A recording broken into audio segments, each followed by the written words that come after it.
Hi, everybody. This is Hondo Carpenter from Sports Illustrated's Fan Nation Las Vegas Raiders Insider Podcast. Good to have you here. I am our main beat writer covering the Las Vegas Raiders, joined by my assistant beat writer right now, the one and only, the legend, Zeke Trezevant. Zeke, how you doing, bud? I know, man. Doing great. Excited to be here. Excited to be doing this, man. How are you? I'm doing good. I said earlier in the week, the next 6 games are going to tell us everything we need to know about Josh McDaniels. There is the Lions game on the road on another Monday night that I expect them to lose. But these next 5 of these 6 games are winnable. I'm not saying he has to win all 5, but this Raider fan base, they are not happy.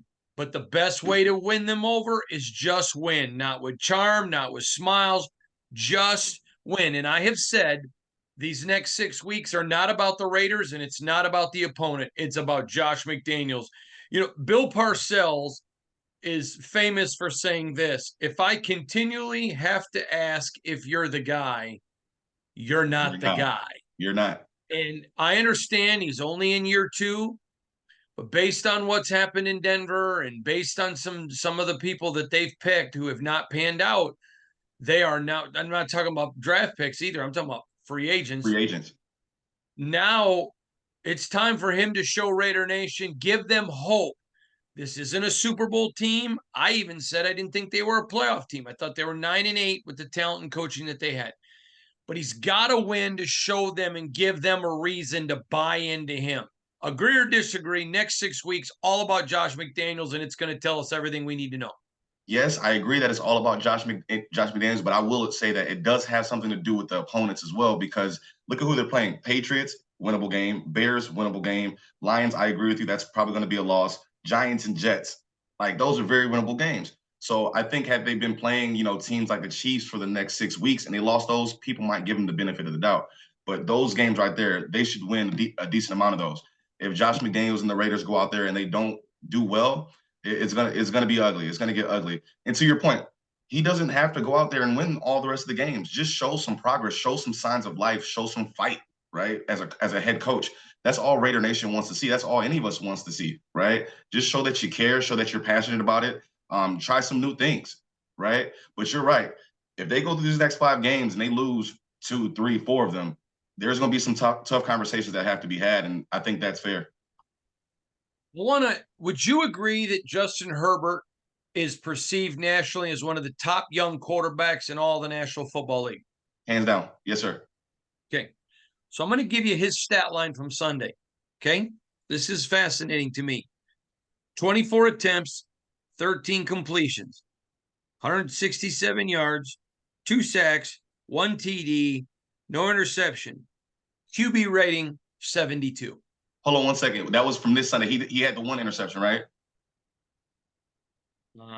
Was that was from this past Sunday? I said 1 interception, didn't I? Oh, okay. My bad. I thought you said 0 interceptions. But yes, that stat line is correct. Yes, sir. I may have. Okay. If I did, I'm sorry. You know. Now let me read you Aiden O'Connell's, who everyone seems to act like was terrible. 39 attempts, so 15 more than Herbert. He had as many completions as Herbert had attempts. 238 yards, 7 sacks, 1 interception, QB rating 68. I'm sorry. I think there was a lot Josh McDaniels could have done to help him. I don't think he was well prepared. I could not believe some of the blocking packages and other things that they did. I don't know. I know there's a lot of people saying, oh, yeah, the rookie wasn't what we thought. Man, I thought he was really good. And I was talking, I'll tell you who off camera. I was talking to a very famous NFL quarterback who said to me, man, I wish nobody, I'm glad nobody saw what I did in my first couple of years in the league because I didn't have to play. Yeah. And he goes, I got a chance. He goes, man, I was impressed with the kid. I don't get some of the dislike for Aiden after one game. I'm a buyer. I saw a lot to be excited about with Aiden O'Connell. Your thoughts? Listen, and maybe I'm a little bit over passionate about Aiden O'Connell, but I liked everything that I saw. All things considered, right? You can't look at the struggles in the first half and not look at the success in the second half. You got to look at the total picture. And I agree with you. Khalil Mack being single blocked, pretty much the entire game after he's completely disrupted your first half is curious. I didn't understand that. Lining your rookie quarterback up in an empty backfield on an important third down after the first half that the Chargers defense had, again, makes no sense. That last play call that O'Connell threw the interception on made no sense. I agree with you. There are some times where I wondered, like, how well are they helping this guy out? I think for a rookie, he did a great job, especially considering the sacks. You remove those sacks, I believe that the Raiders probably would have won that game. But they just got off to such a rocky start. Let me go back to the Raiders Steelers. I'm going to read you Jimmy Garoppolo's line. 44 attempts, 28 completions. Okay. So Aiden did really well. He had a 324 yards but he had 4 sacks, 2 TDs, 3 interceptions with a 72 QBR. I mean, I'm sorry. It's not that much better. No, you know what? I keep saying that. You know what's funny is this is what I love about our new digital age. Everyone keeps saying to me, quit saying I'm sorry like Josh McDaniels says, All right, so I got to quit that. But stop it. You're not going to get that out of my head. But the thing that I get is, you'll see these people who just want to hate everything. Hondo. Very common. Hondo ain't no O'Connell stunk. Okay, give me a break. I thought the kid looked good. I thought he was unprepared by his team. And here's the whole deal. Monday night, if we're sitting in the media room and the Raiders have lost, I got some tough questions. Not personal. So you sit next to you're there with me. I don't make it personal, do I? No, it's never personal. So that's I have a question for you, if you don't mind me asking. Yeah. In my opinion, Josh McDaniels is going to start Jimmy G this Sunday or this Monday. Let's say Jimmy. Oh yeah, I already said it. Jimmy G's healthy. Jimmy's starting. He's starting. So let's say Jimmy goes out there and has a bad first half, and you're Josh McDaniels. What do you do? What does Josh do, or what do I do? Both. Josh is going to stick with Jimmy G. I'm just telling you. Yeah. He's going to stick with this guy. That's why I said both. I want to know what you would do too. You have a better shot of catching me at one of these coffee shops wanting a triple mega something soy. I like those. I'm not shocked. You got a better shot of that, or asking me, or having me say, I would rather have a tuna steak than a steak. That ain't happening. But anyway, Josh will stick with Jimmy. I said this last year. So this is what I love about the digital age, is that everything is cataloged. Yep, you can sit in your mom's basement with your girlfriend whose last name is .jpeg under an anonymous name and flame all you want. That's fine. But one thing I love about what we do is we're on the record. I mean, you know who we are. You know what we say. And I said last year, you don't get rid of Derek if you go to Jimmy. To me, that was a bad move. I think Jimmy, when healthy, is better for Josh in the Josh scheme. I'm not denying that. But the term when healthy, I don't think Jimmy had the ability to stay healthy for 17 weeks, and he's already proved it 4 weeks in. Now, all that aside, I wouldn't have signed Jimmy. But you're Josh McDaniels. You bought him. You own him for 2 years. I mean, they can't just walk away without a massive salary cap hit. You own this guy. And if you truly believe he gives you the best chance at winning, and I believe Josh believes that, then you got to go with him, because Josh can't coach. And to his credit, and I credit him as something. I can't say he doesn't care, because that's not true. But he's not going to let us push him. Exactly. Which no good coach. Exactly. No good coach should, and I wouldn't want that. Sometimes I wonder how he gets from point A to point B, but he gets there. And so that's fair for us to criticize. But you know this privately and you know it publicly. I like Josh. And I like him a lot. Yeah, I think yeah. he's a tremendous husband. I think he's a great father. He's a good friend.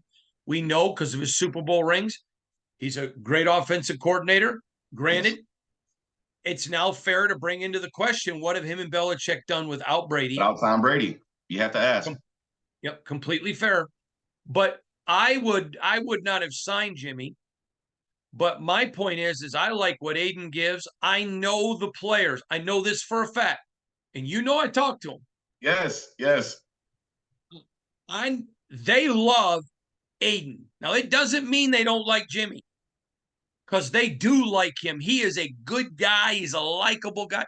This isn't, gee, I don't like you, like it's third grade. Yes. Well, I'm going to tell you what one Raider player told me this week, Zeke. He said, you can't deny. As a matter of fact, let me kind of read it to you. Yes, please, please. This is his text.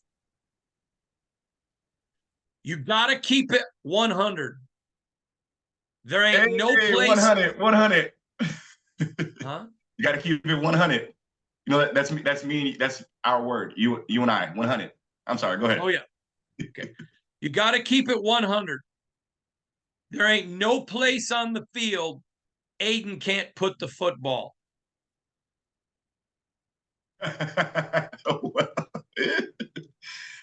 We're all saying the same thing. We're all seeing the same thing. And I think you hit it right on the head, right? Nobody dislikes Jimmy, but the fact is nobody does. And he's a man's man. He's a guy, right? Everybody likes him. Yeah, everybody likes him. But this isn't about like.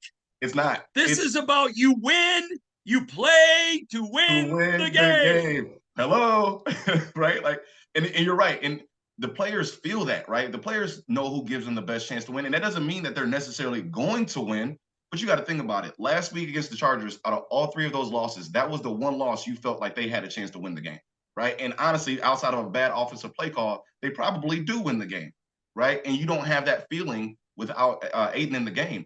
So I think that's what it comes down to, right? It's just how do you feel? Who do you feel the best with under center? And I did a poll this week and thousands voted in it. Thousands. Yeah.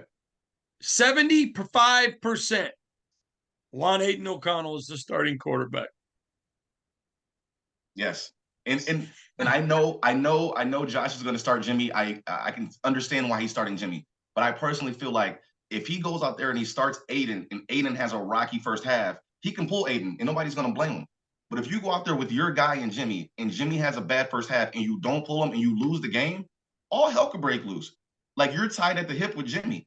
Why not just say, hey, the rookie, let's throw the rookie out there. If he doesn't do well, we put in the vet, let the vet take us home. It's almost like he's betting too much on Jimmy G a little bit. Here's the problem. And I'm going to share this with you. So they're 2 years married to Jimmy. They ain't getting out of that marriage. And if they do, it's going to handicap the franchise. Okay. It's bad. Is that, oh yeah, it's that bad. Okay. Salary cap. Yeah. Okay.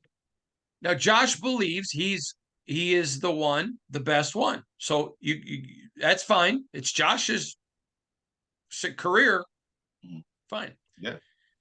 I said to a person in the organization, and I'll be glad to tell you who when we're done this week. I said, you don't think it gives Josh some credibility to go out and say, listen, we don't think that Aiden did as bad as people think. Here's the stat line from her.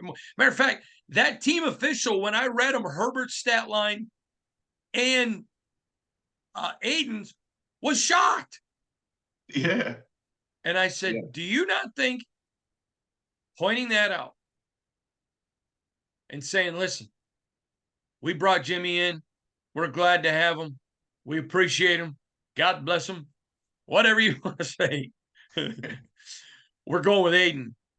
That instantly buys him some extra time with his fan base. Not a lot of grace, but it buys him a little bit extra time. You can truthfully say the rookies out there. I'm sorry. So let me just say this. Going back to my original comment, you know I like Josh. This isn't personal with me. This is business. But if they don't win Monday, I got some questions for Jimmy, and I got some questions for Josh that are not personal, fact All based. business. Yeah, all business. All business. Quotes, quotes. You said X, Y, and Z. Yeah. this is what happened. Can you explain? All right, let's go back to last week, though, when I asked him after the game, Josh, you inherited a playoff team. You are 21 games into your regime, and you're worse. How do you fix it? Yeah. I mean, Like, it's on him, right? It's on him as on the him. coach. It's on him to figure it out. And he's put on so much of he's taken on so much of the responsibility in terms of being the offensive genius, in terms of having the, being a mastermind. For it to go backwards, it can be an indictment on the head coach. So I agree with you. All eyes are going to be on them on Monday. They have to win. They have to win. And I do agree. So let me ask you this, because I do have a question for you. Do you think how things ended for Jimmy in San Fran has anything to do with why Josh is standing by him so tough in terms of Jimmy being benched in San Fran? It's completely separate. Completely. I think the reason that Josh is standing by him is because Josh, and this is part of his character, is not a person that's moved by the mob. And I think he is resolute. He believes in his process. Now let me give you a couple of points that I think are very fair, very germane. The player execution has been terrible. Yes, and they've It's all been admitted terrible. that. They've admitted And you that. can't let the players off the hook. Yes. But 21 games in, when I'm seeing players you wanted continually make the mistakes, Yes. okay, then you own it. You own it because these 100%. are your guys and they're continuing to make the mistakes. Mm-hmm. And so what are you doing? You know what you want. When I said to my wife, "Will you marry me?" I knew what I was getting. Yes. Okay, when I die, Zeke, make sure they bury me at Kohl's so my wife will come see me once in a while. All right. I mean, I knew what I was getting. So if I would have got married and then said, "Okay, boy, I wish you didn't, I want you to stop shopping at Kohl's," you knew, Yeah. I mean, I knew she was a Kohl's addict. Okay. Yeah.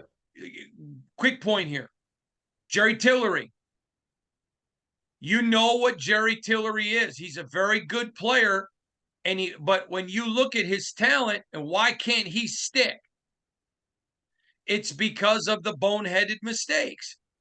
Yeah. Okay, now do I think Jerry Tillery went out and purposely wanted to thump Herbert and hurt him and end his career? No. I just think he made a boneheaded mistake. I know Jerry, you know Jerry. I don't think that I don't think there's an ill bone in his body. I don't think he's a bad person. Agreed. I just think he makes boneheaded mistakes. Okay, so you're getting that. So it's just like signing a left-handed quarterback and getting pissed that he throws left-handed. Yeah. I mean, when you know what you're getting, I don't eat radishes. I don't eat carrots. Why? I know what I'm I getting. don't like it. Yeah. Yeah. No, 100%. Like a lot of the guys that he brought in, exactly. Those are his guys, and or he knew enough about them when he brought them in to know what to expect, and that's where the accountability comes back in, right? And for Josh, after a while, the finger starts to point at him, and that time is starting to come. So again, hopefully Monday they get the W, and those tough questions are pushed off for another week. But we're starting to approach the danger zone really quickly here for sure. Now, here's the amazing thing. Raider Nation. One of a kind. I love them. Yes, Man, me I too. love their passion. Yes. I love them. I mean, the 1% that are obnoxious, I don't like them. Doop, mute. Yeah. But 99% of them are awesome. And I love it. Even when they disagree, I don't care. They're just awesome and they get it and they understand. I've said this, and you're a lot younger than me, so you may not appreciate this. In hockey, the most knowledgeable fans in hockey are the Red Wings and the Canadiens. Okay. When you get to baseball, it's the St. Louis Cardinals. When you get to basketball, it's the Indiana Hoosiers are that way. Whatever. But when you get to football, Raider fan, Raider Nation. The Raiders. Oakland Raiders. I mean, they know the game now. Yes. They know the game. You got to say, listen, I've covered a lot of teams. Never had the amount of emails that I get from somebody. I'm like, yeah, they're right. That's right on the money. It's not some fan watching. And what I love is Raider Nation will send me emails. I'm watching NFL Network, and these idiots don't know the game. And I'm thinking, can't argue. I mean, I love Raider Nation. I love the passion. I love it. And when they see bad football, they're going to let you know. They're not pleased. Yeah. You know, I've always said this, and this is going to make you laugh. The two most knowledgeable fan bases in football are the Nebraska Cornhuskers and the Raiders. Completely different crowds. Yes. I mean, in Nebraska, if you go there, when you walk on the field and you're the opposing team, they applaud you. Wow. In Nebraska, if you make a big, and they're loud and they scream for their team. Yeah. But in Nebraska, if you're an opposing player and you make a great play, they'll applaud you. Just like at Indiana, they'll root when a player makes a great shot, they'll applaud. In St. Louis for baseball, somebody makes a great play. So yeah. Raiders won't do that. They won't do that, but they still know the game. They're great fans. Okay, so this is where I'm going with this. They know bad football. They're seeing bad football. Yes. We are 21 games. Now, I want to go back to training camp with you. Because a lot of fans now are saying, oh, Hondo's turned on Josh. How many times did I tell you in training camp? Because for people that don't know, I was interviewing you and talking to you about hiring you, and we hired you during training camp. Mm-hmm. Did I say to you, you know, don't be a cheerleader and don't be a hater. Just tell the truth. And did I not tell you this? 100%. Yes, sir. During joint practices, I said, there's a lot of people that think I carry the water for the administration. Mm-hmm.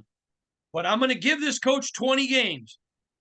And then we're going to have a big enough sample size to judge him. Did or did I not tell you that? I literally almost finished the sentence for you because that's exactly how it happened. Yes. And so the point is, I'm not turning, but we as media have an obligation to be fair. We have a job to do. Year one, you give a coach a break. So, for example, if they were to get rid of Josh, and somebody's going to run some obnoxious website, Hondo Carpenter says Josh McDaniels. I'm not saying that, but let's just assume they went and got rid of Josh at the end of the year and brought in Jim Harbaugh, or brought in Rich Bisaccia, or anybody else. Okay. I'm giving whoever that coach is 20 games to get themselves established. The first year to see what they got, the second year to bring in some players. So that it wasn't a turning. It was trying to do our job fairly. And now, after Monday night, 22 games in. What I'll say, and this is what I'll say. You know, obviously 20 games, 21 games is enough of a sample size to judge. But I think also, and I think I might speak for Raider Nation here a little bit, it's not necessarily that you lose, it's how you lose, right? It's you know, it's a matter of like, hey, okay, we can deal with losses, but don't go out there and just make bad play calls. The team looks completely unprepared. They look completely lifeless, right? You can deal with some losses, but sometimes it's how you lose. And I think that's kind of where they are at right now, as well as just flat out needing to win a game or two as well. So I think right now it's a little bit of everything for Josh McDaniels. Needed to win, at least not losing a certain kind of way, and showing some progress. You know, I kept wondering,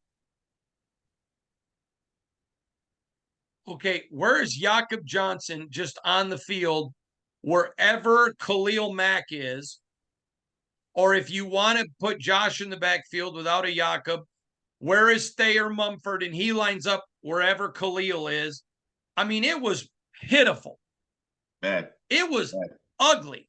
Yes. It was brutal. And Aiden just kept getting up. Now, I am going to address a couple things.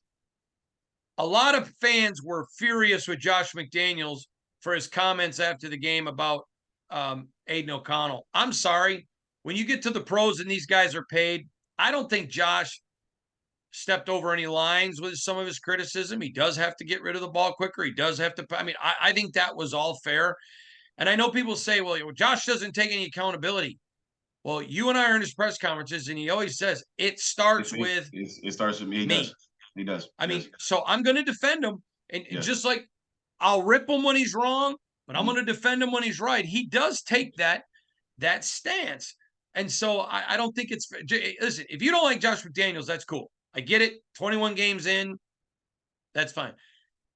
But you don't have to make up stuff to hate the Yeah. man.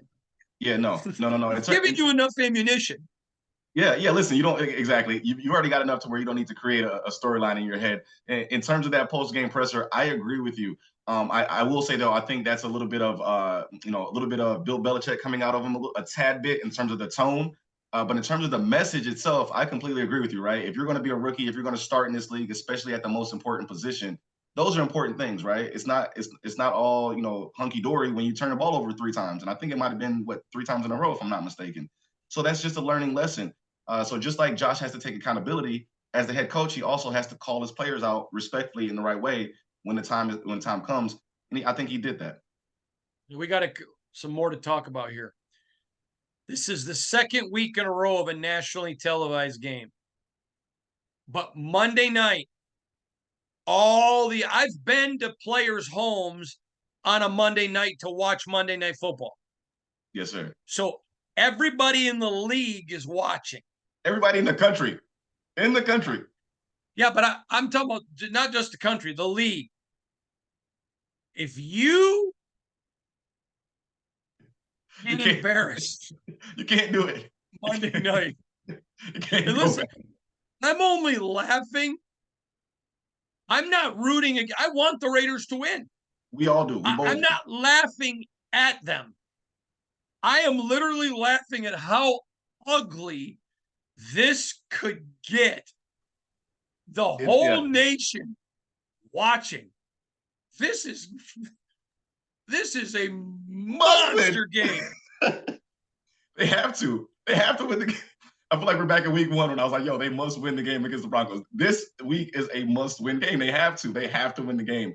And like you said, with all eyes on them, every team in the NFL looking at them, they have to come out and play well. They have to. You just don't want to put another bad game on film for the entire league and again, the entire country to watch for sure. But you're right. They lose this game on Monday. I was texting last night or early this morning. It was late with a player on another team. I'll tell you who if you ask when we go off camera. Yes, sir. And he's like, "Who do you guys got this weekend?" I said, "Oh, it's Green Bay on Monday night." OMG! That's all he sent me. He goes, "Can't wait to see. Is it really as bad as people make it sound?" Now, I said to him, "No, it's not. It's not. I think you're going to see the Raiders win, whatever." And all he put is, "Sup." We're gonna see. That's the funny thing about it is that as much as we've been at practices and stuff, it's still we still go out there on Sunday or watch the game on Sunday on Monday and see things and it's like what's going on, right? So hopefully they figure it out. Like you said, I can speak for myself. I'm sure I can speak for you when I say this. We want to see those guys do well. We want to see them win. We know they have the talent, right, to at least do better than what they've been doing. That's all we want, but they got to go out there and play well. And I agree with you. If they lose on Monday, this could be the start of a pretty bad, downhill turn. But hopefully it doesn't go that way. Hopefully, they get to 2 and 3 and kind of take progress forward. But we'll see. But as they say, the big eye in the sky doesn't lie. They go out there and put a bad game on the film on Monday. It's not going to be good. With everybody watching, man, it would be just brutal to the Raiders. You know this because I've told you privately, I've said it publicly. I've done this for so many years. And other than just a couple of guys, I like everybody on this team. I really do. These are really good guys. Yeah. Good people, just good guys. And so when we laugh, we're not laughing at them. We're just laughing at, what could be on a Monday if they on a Monday night going into a Tuesday if they lose on Monday Night Football. It's stunning. Someone asked me yesterday, are you going to change your 9-8 prediction? No, because that's where this team is. I want to share this story with you. So years ago, I had an NFL general manager who has won a Super Bowl. I had a chance at the NFL Combine. Him and I share a mutual friend. So we're just sitting there in the hotel visiting. It was just a relaxing moment. And I said to him, can I ask you a question? I go, yeah. And I go, how do you judge a season's success? Is it only a Super Bowl, whatever? He said, no. And I'll tell you who this is if you ask. He said, no. He said, but here's what I do. Because I know some years, because of the cap, the coach doesn't have as many players or whatever. I look at the coach, the team, the talent, and say, this is where they should be. And he goes, if I have a coach that I think is 6-win team and he wins 6, okay, he did what I expected with what I gave him. He wins 7 or 8, ooh, okay, he did a little bit more than what I gave him. And so that's how I judge seasons. This is a 9-8 team. Does it look like right now they're going to get to 9-8? No. And if they don't, that's on Josh. Yes. That's why I keep saying it's all about Josh. Yup. Players made mistakes. All about Josh. Teams underperforming. All about Josh. So to me, this is huge because I want them to do well. All right. I want to get to another subject. They've put over over $102 million of the cap into defense. Into offense. Yes. When you look at who they have on offense, Marcus Peters would not be here had they drafted well before they got here, or he would have not been here if they could have, had the money to do some other things. When you look at that defense and how they perform based on what the Raiders have invested in them, and that's what you have to look at. I know fans don't, but I'm trying to think analytically. I'm trying to think like a general manager and a person because I'm not a fan. I'm sorry. Do I think the offense has been great? The defense? No. But I think the defense has performed better than the offense. And when you got $102 million and a man that many in the NFL considered an offensive genius coaching your team, and you're as pitiful as you are, I'm sorry. I'm all right with the defense considering the circumstances around it. Where am I wrong, Zeke? I know. Don't get me started, man. Don't get me started because I've been start. And listen, in my articles, I've been like almost bursting at the seams. Like you're 100% right. Like you got to think this defense was one of the worst in the league the last 2 or 3 seasons statistically. You made some changes, you made some additions, but again, you put pretty much most of your resources into the offensive side of the ball. If you look at what the Raiders have actually done on defense in terms of the money they put in, the people they brought in, and the performance on the field, the defense has done well. What you can't do is you can't have 10 turnovers, and you can't keep giving the defense, you can't keep putting them in bad situations and then saying that they're not playing good football. No, give them a beneficial situation. If you know your defense is your weakness, why is your offense so bad with the offensive guru and all the money on the offensive side? I'm sorry, please don't get me started on this. The defense Get started. The defense has played admirably. And again, are they world beaters? No, but they were never supposed to be world beaters. If you look at what they've done, I honestly think they've overperformed the talent that they have on defense. I do. It might be marginally, but all things considered, they've done well. The offense has to bring it. The offense has to do a better job. At least stop putting the defense in a bad position. Right. I'm sorry. Go ahead. No. I'm sorry. You're good. That was. Let me put this into real simple terms. Zeke, you're my friend and you work for me. I'm a simple man. Yes, sir. I'm not a simple guy. My son Shane, who just graduated high school, he's in his first year of college. He comes home from school the first day of kindergarten. And I said to him, hey, buddy, how was school today? He is just, his face is red. My teacher's terrible. I said, well, why? I don't know how to read. It's the teacher's fault. I said, what? He goes, I don't know how to read, Daddy. I've been waiting to go to school so I can learn how to read. I said, well, buddy, it's only one day. It's a really high expectation. You said she was a good teacher. She happened to be a friend of our family. And so I laughed. Now, here's the whole thing. All these people, Patrick Graham needs to be fired. Patrick Graham sucks. Patrick Graham is terrible. And why do we have Patrick Graham? Patrick Graham is making souffle with nothing out of eggs. Yes. And Alpo. Yes. Listen, he's making something out of, I don't want to say nothing, but he's, they're not giving him a whole lot to work with, and he's pulling every little bit of good play, every little bit of talent out of those players. And one thing I'll also point out is how they have overcame that adversity, right? Every time they get put in a bad position, you don't see them out there hanging their head. They give up a big touchdown, they're not out there hanging their head. They come right back. They're back there fighting. So it hasn't been pretty. It hasn't been glamorous. But if you look at solely what the defense has done just by themselves, they've done okay. They've done a good job, and I think they've done better than what they were supposed to do. I just think it will look a little bit better, obviously, with some wins. But you need the offense to come play complementary football as well. Agree with you. Now, remember, everybody, you're listening to the Las Vegas Raiders Insider Podcast. Subscribe, subscribe, subscribe. Tell your friends about it. We're growing. We're booming. Thank you. Please subscribe. Remember, lots of ways. We got a Facebook page. We got our podcasts are on Spotify and Apple. We've got, YouTube. We've got the regular site with the written articles. I've got a new Instagrams, but I only got it to follow Chandler Jones. I literally don't even know how to do it. In fact, what are you laughing at, Zeke? You said you got it only to follow Chandler Jones? What? You said you only got the Instagram to follow for Chandler Jones? Yeah, I didn't know anything about Instagrams. So I said to my son, hey, you got to help me. Have you heard of Instagrams? He uses something called Chat Snaps, but I said, I don't even know what that is. Adam Hill, the Review Journal, tried teaching me what it is, but I just don't remember. I said, but listen, I need Instagrams.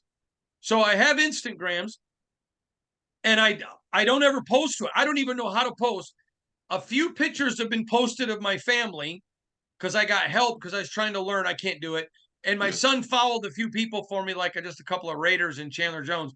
But I don't even know how to use Instagrams. But I'm going to tell you something. It's crazy. And if I get one more person, all right, Zeke, I got to tell you this. My mother, okay, nearly 90, says to me, calls me the other day, hey, son, it's mom. Really need to talk to you. It's important. Now she's 90 or, almost 90. So when she says it's almost potent, I'm thinking I've fallen and I can't get up. I can't get up. Yeah. I walk out of a meeting to call her. Mom, what's wrong? Are you surprised Taylor Swift's dating Jason Kelsey? That's the important call. I said, Mom, now this is how bad I feel. Because you were with me in the press room a couple of weeks ago when I was talking about her. I mean, and I knew her as a country singer. I did not know that she was popular. Like, a global thank icon. God that, again, Adam, Sean, Vinny, you all told me that she's pretty good. And I'm like, Mom, do you even know who she is? Yeah, she's this pretty girl that's in every commercial. I go, Mom, why do you care? Everybody cares, don't you? Everybody cares. No, Mom, I don't care. My mom's like, oh, I may have to get an Instagrams. Mom's getting the Instagram. Let's go. Mom's got an Instagram, and she loves Taylor Swift. She loves T Swift. Let's go. Yes, I said to my mom, I said, Mom, do you know any of her music? Because I know one song. She has this song about Tim McGraw. Okay.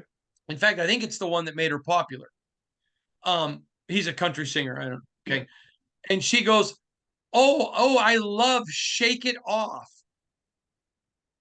Like, what? Hey, that was a bop. That was a bop. I gotta say, Shake It Off was a good one. It was a good one. It's a bop. I'm not a T Swift fan, but it was a good song. What does a bop mean? So basically, it's a me thing, but like you bop your head, like that's a good song. Like, shake it off, shake it off. Ooh, come on, that's a song. That's a bop right there, Hondo. Okay. Anyways, I just wanted to say, are you shocked with how Taylor Swift is bringing people into the NFL? I mean, my mom does not like the NFL, but she faithfully watches the Raiders because I cover them. And she's now a Raider fan. She loves Max Crosby. Oh, my God. Devontae Adams. I was telling Josh McDaniels this. My mom said to me one time, tell Josh McDaniels when he smiles, he's very handsome, but he needs to smile more, not like the guy in New England. So I tell Josh, I said, Josh, delivering a message from my mom. From my mom. She said, when you smile, you're handsome. You should smile more. And so literally, we're in LA for the Rams joint practices. We get done with the press conference. He goes, hey, will your mom be happy with that? I said, sure. Thanks. I mean, but it's amazing the way, the NFL is booming right now, and you got to give the girl credit. Yes, she's brought in a lot of new eyes and specifically women, right, to watching the games and being a little bit more into what the games are or what's happening at the game. So, am I surprised that she's bringing in the fans? Not necessarily, but the amount of fans that she's bringing in and the amount of new fans that she's bringing in, that is kind of shocking. I will say, I think it speaks to the power of Taylor Swift for sure. Think about this. A good rated NFL game is 9 million views. And I was told yesterday that the Chiefs game, the last one, I think it was on Sunday night when Aaron Rodgers was there, had 23 million viewers. Wow. Yeah. It's huge. That's a big deal. All right. Yeah. How did we even get on that subject? Sorry, yeah, I feel like we just dumbed down our podcast because we talked talked about that. Jeez, oh Pete. But my point to you that I think is very simple. Oh, I do have to say this. So I'm not a fan. Well, my wife, because she's built friendships in the organization, whatever, she's a huge Raider fan now. Her and my son decked out in Raider gear. They're Raider, man. She'll get so mad at me. I'm not a fan. That's ridiculous. You should be. I mean, whatever. All right. I tell you what. And now she's mad. Yeah. I don't need all these women being football fans because of Taylor Swift. They should have been football fans because it's the best sport in the world. Yeah. She's a real one. I like it. Yeah. We have a fight brewing in the feminine community. Yes, sir. All right. Back quickly, though. So do I think Patrick Graham's defense has been amazing? No. But I think what he's done compared to what he has, people have to give him the respect, put some respect on his name with what he's done with what they've given him. Agreed? 100% agree. And that's kind of what I've been trying to say, via my articles. Anybody, if you just pay attention to what the defense has and what they've done and compare that to what they've done in previous seasons. And you kind of have to tip your hat to Graham. I think he's done a pretty good job, all things considered. All right. I'm going to ask you this final question, unless I think of a really good one. The Raiders right now are wasting Max Crosby and Devontae Adams. These are great players, generational talents. Max Crosby and Devontae Adams are going to be talked about long after they retire. And I've heard people say, I wish the Raiders would trade them, so you're not wasting their career. I disagree. Those are your building blocks. And I know fans are frustrated. I know Josh is frustrated. I know the players are frustrated. But Zeke, there is still 13 games left in this season. With 6 to go, the next 6 really going to tell us everything we need to know about Josh McDaniels. What do you think their record is after 6 games? After 6 games, they're 1-3 right now. Let's see. No, just these 6 games. What do you think they do? So out of these next 3 games or next 6 games, I got 6. 3-3. Let's go 3-3. Let's just be kind of middle of the road. As much as I want to go over, I can't see them going over unless something changes. But I do think they can win 3 of those games. Like they can beat. Well, as much as I want to say they can beat the Patriots, I think that can now be a toss up when I really think about it. And then a few of those other games they can definitely get the W on. Chicago, come on, like that should be a win. Jets should be a win. Giants should they're better than those teams, right? So I think they should get at least 3 of those, specifically Jets, Giants, and I think they can beat the Patriots as well. I think they can. It's going to be interesting. Yeah. The thing is that they can. The thing is that they can win games, right? They outside of the Buffalo game, they've been in every single game. They just have to get out of their own way. What amazes me is when fans say Josh doesn't care. I think it's how he comes across. I think he comes across as very I remember telling you this, and you can tell the fans if this is 100% accurate. The first time I really visited with you on the field during training camp, and I was explaining to you, and I said, listen, I wish people knew the Josh away from the podium. Yeah. And I wish they could see him interact with his wife and children and his family to get to know him as a person. Now, granted, doesn't matter. It's all about wins. You can have the nicest guy in the world as a coach, but if he's not winning, he's gonna get fired and should. Exactly. I'm not saying that predicates him to keeping his job with a poor performance. But I mean, I've told you before, and now you've been around, you've gotten to see a little bit of it. He's not that guy. He's not cold. Mhm. He's not. Yeah. Bill is. Yes. I mean, Bill is not liked the man does not smile at all. Bill is, yeah. Bill isn't liked in his building. Yeah. Bill isn't liked in the league. Bill isn't liked at all. In fact, I was talking to a Hall of Famer the other night, and I made a comment to him. I said, man, the only people respect Bill's football mind, but they just don't like Bill the person. He said, As a man, person. you got that right there. Okay, Josh, people don't like Josh, the public thing, but the private guy is great. Yes. And yes. I just think, you know, if he would go off like Dayball did the other day, I think it would be good for Jimmy G. Me too. For him to throw the visor like Steve Superior. And I know it's Spurrier. I'm just being Yes. funny. Yeah. Like Steve Superior. To go to Dayballish. To pull a Nick Saban on a Lane Kiffin on assistant coach. Yeah. To throw a headset.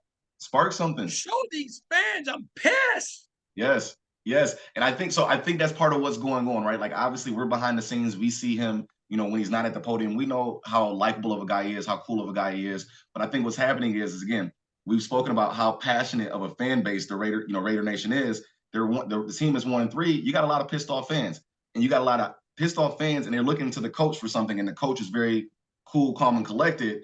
You take that attitude, that mind, you know, being upset, and you're matching it with very cool, calm, and collected. That's why Josh is coming across that way, is because of who he's coming across to. Albert Einstein said this one time, the definition of stupidity is doing the same thing and expecting different results. You got a Michael Mayer who you go out and draft, and everybody knows your system. Julian Edelman. Who's the other guy? Wes Welker. Others. The Gronk. And others. Tight ends. You go get Michael Mayer. You can't get him the ball? Now listen. When it was just Jimmy, you could blame Jimmy. Mm-hmm. Yeah. But now your rook gets in and throws 39 times. And some would argue probably looked better compared to what you're paying them and experience than Jimmy. And he's not getting the ball. Oh, by the way, Hunter finally got 2 throws. But my point is, that's on coaching. Yeah, some of that is by design. Yeah, it is. There's no more denying it. It's like at that, it is by design. Like he's neither one of your quarterbacks looked really towards Hunter or towards Mayer after 4 games. Like, you can't keep on saying that the defense dictated. Yeah, obviously the defense dictates certain things. Falling behind early dictates your play calling, but not to the point where Mayer is not even getting looked at. Not to the point where Hunter Renfrow is not even getting looked at. 3 passes in 4, like, stop. No, some of it is coaching, 100%. And here's what bugs me. This is a testosterone-fueled sport. This is not soccer, where if a guy walks within 3 yards, the other one falls down, the ref holds up a credit card, and you leave. Yeah. This isn't swimming.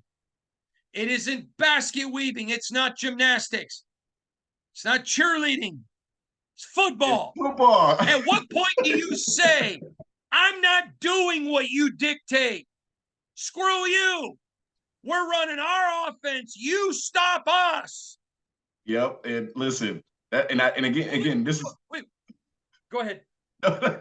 We're on the same page. And this is the conundrum, right? As much as they want to dictate things, the reason they can't dictate things is because of themselves, right? They're the ones turning the ball over. They're the one not running the ball. They want to, it all goes back to coaching. It all goes back to Josh McDaniels, right? It all starts and ends there. So yeah, they want to dictate it, but they can't because they're turning the ball over.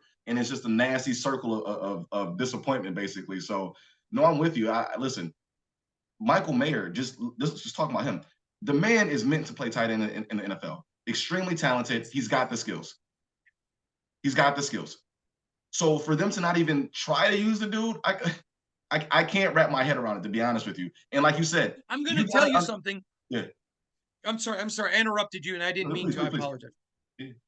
Oh, no. Okay. No, I was going to say, like, to your point of it being, a testosterone filled, a game. Can you imagine how Michael Mayer must feel, right? Can you imagine how Hunter Renfrow must feel? All these guys, like, they feel away. They have to. Now, they're going to give us the politically correct answer. I get that. But deep down, Hunter Renfrow's like, what's going on? Michael Mayer's like, it's a whole new world. You know what I mean? So, like, you got to at least try to appease these guys, right? At least try. They're not even trying. They're looking at the same 2 or 3 people, Jacoby, and rightfully so, Jacoby, Devontae, et cetera. But what happens when those 2 guys get shut down? That's why the offense has been stymied so much. They're not opening up the playbook. And then wait a minute. Here's another one that the team is frustrated that isn't getting utilized. Trey Tucker. Man, these players ranted and raved about him in training camp. Mm-hmm. He's so talented. Okay, you keep him. You ain't using him? Not even using him. Kept him on the roster. Listen, how much better would Devontae be if they were using other? Give Devontae all the credit in the world. He's doing it with double and triple teamed almost every play. Not every, but almost. Yeah. How much better would Jacoby be if they remembered, we've got a tight end. Our offense is predicated on tight end. We've got Hunter Renfrow and Trey Tucker in the flats. Can you imagine Devontae's frustration? So think about it. Usually when your number 1 receiver is getting double and triple teamed, it's because you don't have any other receiving threats that are worthy. The Raiders aren't in that predicament. They have plenty of other receiving threats that they could use, including Josh Jacobs out of the backfield, which I guess they discovered that last Sunday, right? Like, can you imagine Devontae's Wait. Aiden O'Connell. Yes. Discovered that. Very true. Very true. AOC discovered that. not the other way around. Huh? AO4. AO4. That's what we're rolling with. AO4. Aiden O. Yeah. Boom. Easy done. Listen, great nickname. But yes, again, imagine Devontae's frustration in the sense of like, we actually have the talent to get some of the attention off me, but because we're not calling the right plays / executing correctly, I'm still getting double and triple team. Again, there's got to be some frustration there, but they put on a united front. So let me leave you with this. Okay. I'm getting there, so bear with me.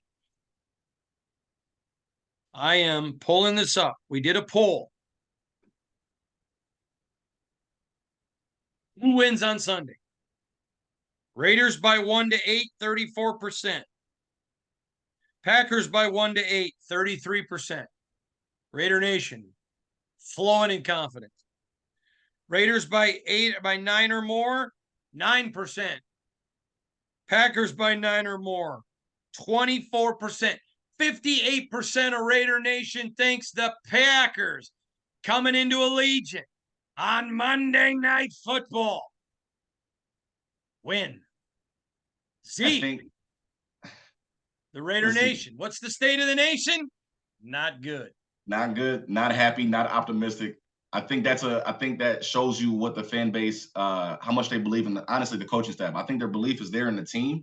I think they don't believe in the coaching staff, and I think they honestly think that the Packers fans are going to show up, much like Steelers fans showed up a couple of weeks ago, and that could swing the game, I think is what most people believe.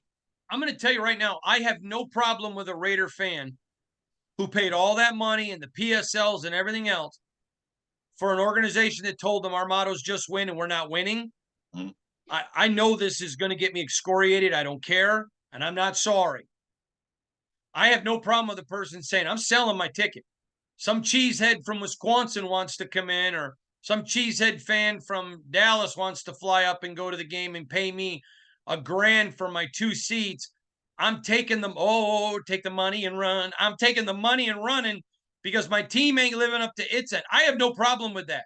Yeah, I believe this because Raider Nation is that way. They are so impassioned. You put a winner on the field, they're going to show up, but they're tired of paying. They're tired of paying for filet mignon and getting spam. Yeah. And so as a former PSL salesman, okay, let me tell you, you're right. Okay. And to your point, right? Like, why? First of all, the Raiders PSL in terms of their ticket price, highest in the NFL. Highest in the NFL. So if you wanted to sell that ticket and make some of that money back instead of watching a bad product on the field, I can't blame you. To me, that's the American way. Why wouldn't you do that, right? But to your point, put a winner on the field, and I promise you that Allegiant Stadium is going to be filled with nothing but Raiders fans. None of us have any doubt about that at all. I don't want to pay money, and I definitely don't want to turn down money to go watch a bad product. So if I was a Raiders fan, I would sell my ticket too. That's what you're supposed to do. Capitalism 101, like, or put a winner on the team, right? Or don't sell them. Our motto is just win. It's, I saw, this is not, I saw one fan who had a shirt on at the Charger game, and they had a big Raider on it, and on the back it said committed to mediocrity. No. And I'm like, that hurts. That's tough. That's fine. Well, I don't blame the fans for being mad. These next 6 games are the Josh McDaniels show. I don't care who gets hurt. I don't care who's unable. None. No. None. No. If Jimmy's not healthy, I don't want to hear it. You signed a guy that is Mr. Glass. Jimmy G being injured or being hurt is not an excuse. No, sir. No, sir. You signed him. No, he's had a crazy injury history for years at this point. You knew exactly what it was. And you're a firm believer in the greatest ability is availability, and you still signed him. So there's no excuses. There's no excuses. None. Stay on the line. We got a lot to talk about from Sports Illustrated's Fan Nation. But we have almost better talks off camera than on, and we have some good ones. Yes, sir. 100%. All right. Give my best to Jasmine. All right, from the Sports Illustrated's Fan Nation, Las Vegas Raiders Insider Podcast, part of the Fans First Sports Network, I'm Hondo Carpenter. That's my guy, my buddy, Zeke Trezevant. We'll see you all next week. God bless you, everybody.